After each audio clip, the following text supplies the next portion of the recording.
گزشتہ 20 برسوں سے لندن میں جلا وطنی کی زندگی گزارنے والے الطاف حسین اور اس کی فاشسٹ جماعت MQM کو عروج بھی اسی اسٹیبلشمنٹ نے عطا کیا تھا جس پر لان تان اور للکار نے اسے بدترین حالات سے دوچار کر رکھا ہے۔ MQM کی سیاست پر گہری نظر رکھنے والے مبصرین کے مطابق اس عروج و زوال میں شخصیت پرستی، ذاتی انا، منفی تشخص اور آمرانہ طرز سیاست کا بھی اہم کردار ہے، جس کے سحر سے MQM اور الطاف حسین دونوں ہی کبھی آزاد دکھائی نہیں دیے۔ بلا شبہ الطاف حسین کے ہاتھ میں مضبوط ترین ہتھیار لسانی کارڈ تھا۔ اردو بولنے والے اس خوف میں مبتلا رہتے ہیں کہ اگر وہ تقسیم ہو گئے تو ان کے حقوق سلب ہو جائیں گے۔ اسی خوف کا فائدہ الطاف اور اس کی MQM نے بھرپور اٹھایا۔ الطاف حسین کو اندرونی اور بیرونی مقتدر قوتوں کی سرپرستی حاصل رہی۔ الطاف نے کراچی اور حیدرآباد کے اردو سپیکنگ عوام کو اپنے کنٹرول میں رکھنے کے لیے مسلح ونگ تشکیل دیے۔ MQM کی تنظیم سازی جمہوری اصولوں کی بجائے لشکری انداز پر کی گئی۔ کراچی کو سیکٹروں میں تقسیم کر کے سیکٹر انچارج مقرر کیے گئے اور ایک طرح کی متوازی حکومت قائم کر دی گئی۔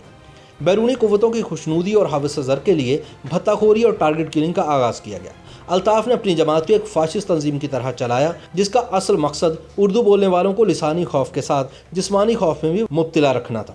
بیرونی مقصد یہ تھا کہ پاکستان کی معاشی شہرک کراچی کو عدم استحکام کا شکار رکھا جائے۔ پاکستان کی ریاست نے مقبول عوامی لیڈروں ذوالفقار علی بھٹو اور بینظیر بھٹو کو جب چاہا سیاسی منظر سے ہٹا دیا، کیونکہ وہ محب الوطن تھے اور الطاف حسین کی طرح بلیک میلرز نہیں تھے۔ ان کے پاس عوامی طاقت تھی مگر MQM جیسی لشکری قوت نہیں تھی۔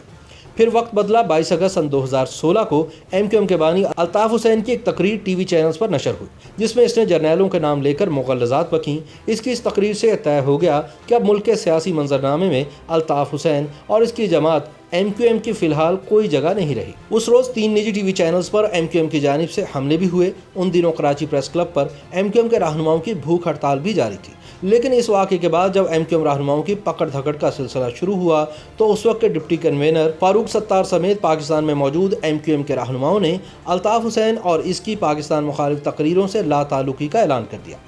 الطاف کی اسٹیبلشمنٹ مخالف اس تقریر کے بعد نہ صرف ریاست کی جانب سے اس کی تقاریر نشر و شائع کرنے پر پابندی عائد کر دی گئی، بلکہ حکومت پاکستان کی جانب سے برطانوی حکومت کو ایک ریفرنس بھی بھجوایا گیا جس میں بانی MQM الطاف حسین کے خلاف کارروائی کرنے کا مطالبہ بھی کیا گیا۔ 23 اگست سن 2016 کو پاکستان رینجرز نے الطاف کا عزیز آباد میں واقع 90 ہیڈ کوارٹر اور دیگر دفاتر سیل کر دیے، جس کے بعد اب تک نہ تو متحدہ قومی موومنٹ سیاسی طور پر مستحکم ہو پائی ہے اور نہ ہی اس کے سیاسی قلعے کی روشنیاں بحال ہو سکی ہیں۔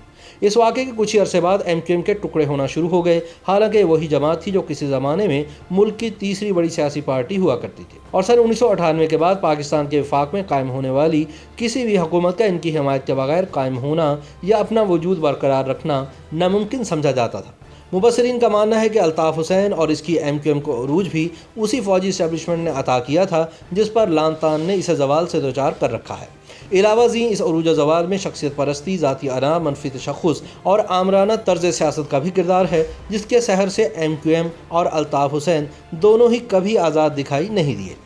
گو کہ آج الطاف حسین کو MQM کا بانی قرار دیا جاتا ہے، مگر 70 کی دہائی میں پاکستانی سیاست کے عینی شاہدین کا ماننا ہے کہ دراصل جنرل ضیاء الحق نے اس لسانی جماعت کی بنیاد رکھی تاکہ پیپلز پارٹی کو پس منظر میں دھکیلا جا سکے۔ بعد ازاں جنرل اسلم بیگ نے مہاجر کنیکشن پر MQM کو قومی سطح کی پارٹی بننے میں مدد فراہم کی، جبکہ جنرل پرویز مشرف کا اردو سپیکنگ کنیکشن اسے مزید عروج بخشنے کا باعث بنا۔ مشرف دور MQM کے لیے انتہائی شاندار ثابت ہوا، لیکن جب الطاف نے اسٹیبلشمنٹ کو للکارنے کی غلطی کی تو راندہ درگاہ قرار پایا اور آج اس کی جماعت کے حصے بکھرے ہو چکے ہیں۔ YouTube پر گوگلی نیوز دیکھنے کے لیے youtube.com کی سرچ بار میں گوگلی نیوز TV ٹائپ کریں۔ گوگلی نیوز کے پیج پر سرخ رنگ کے سبسکرپشن والے بٹن پر کلک کرنا نہ بھولیے۔ YouTube پیج پر اپلوڈ ہونے والی ویڈیوز سے باخبر رہنے کے لیے بیل آئیکن پر کلک کیجیے۔ آپ کو ہر نئی ویڈیو کے بارے میں نوٹیفیکیشن موصول ہو جائے گا۔